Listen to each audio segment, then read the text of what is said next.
Você, você vai ouvir essa história bem legal aqui, sobre o processo que você passou, né? E qual foi esse processo aí para você chegar onde você está hoje com 40 anos? Acredito que bem sucedida na sua profissão. Mas qual foi a rejeição para você chegar em tudo isso? A primeira rejeição foi da minha mãe biológica. Ela me deu para uma amiga dela, que eu fiquei com ela até 5 anos de idade. E com essa mulher, até os 5 anos, ela me queimava com bitucas de cigarro e me pendurava no arame. Isso numa cidadezinha na Bahia. E uma senhora aqui de São Paulo tinha ficado viúva e foi passear lá. E conhecia essa mulher. E me viu, né, naquela situação. E a mãe dessa mulher era a melhor amiga dela. E perguntou se não queria me trazer aqui para São Paulo. E aí ela relutou um pouco contra, né? Já tinha os filhos criados. Mas, enfim, Deus colocou no coração dela, eu creio que foi assim, e ela me trouxe. Meu primeiro nome foi Sara, com a mãe biológica, depois foi Débora, com a segunda mãe, e com a terceira foi Carla. Você teve 3 adoções? 3. Na verdade, assim, eu fui pulando, né? A biológica, depois... Assim, 2, você tem sua mãe biológica e 2 adoções. E 2 adoções. Mas essas 2 adoções você foi rejeitada e maltratada? Sim. E aí, com quantos anos você sai? Você sai de casa ou não? Sim, não. Eu vim com 5, permaneci, né? Fui criada pela família. Fui criada, na verdade, porque você adotar, você tem que dar amor. Mas com muita dor. Com muita dor. Com muita dor ali. Eu sobrevivi. E com quantos anos você era queimada com bituca de cigarro? Desde quando eu, assim, dos 3 meses, né, que foi quando a minha mãe biológica me deu, aos 5 anos. Só que quando eu vim para São Paulo, assim, eu fui muito maltratada por palavras, né? Eu escutei muito palavras como te peguei no lixo, muita rejeição pelos meus irmãos, porque eles não aceitavam. Mas, assim, eu sempre, graças a Deus, tive uma cabeça muito boa desde pequena. Eu sempre tive um pensamento assim, eu tenho que ser grata, porque poderia ter sido pior. E a minha mãe, né, a terceira adoção, a segunda adoção, ela era evangélica, me criou na igreja, assim, eu sempre fui.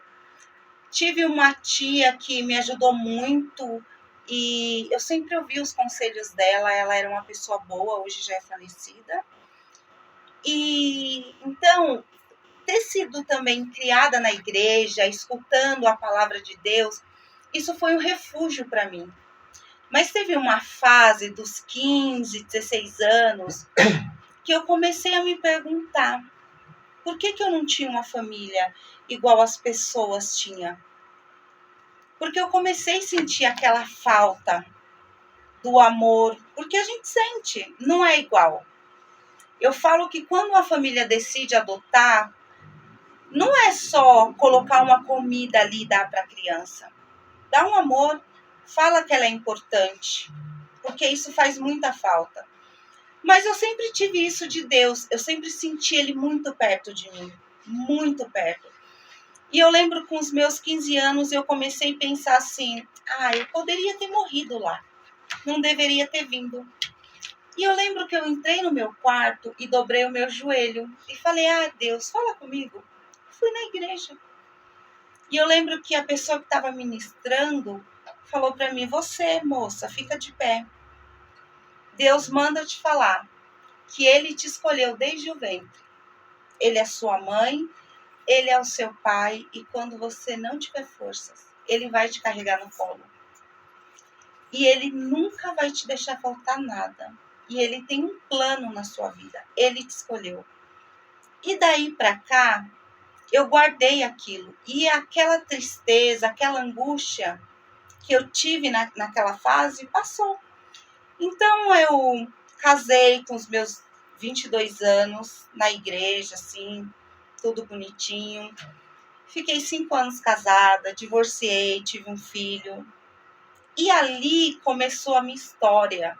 Trabalhei numa empresa e vi que eu precisava melhorar mais. Foi onde eu procurei estética e iniciei algo para mudar e algo que eu poderia ajudar as pessoas. Eu sempre tive vontade de poder ajudar. E quando eu entrei na estética, eu tive a oportunidade também de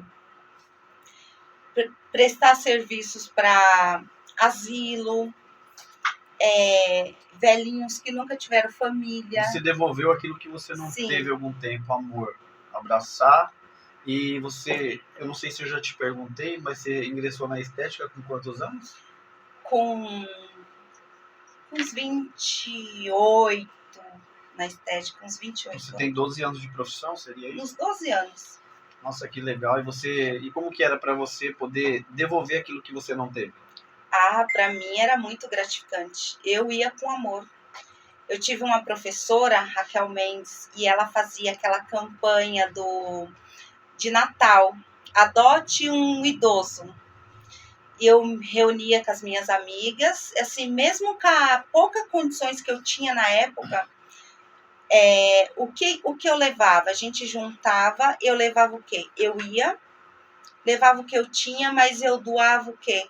O amor. Eles tinham muito receio do toque, porque foram idosos que apanharam na rua, que sofreram muito.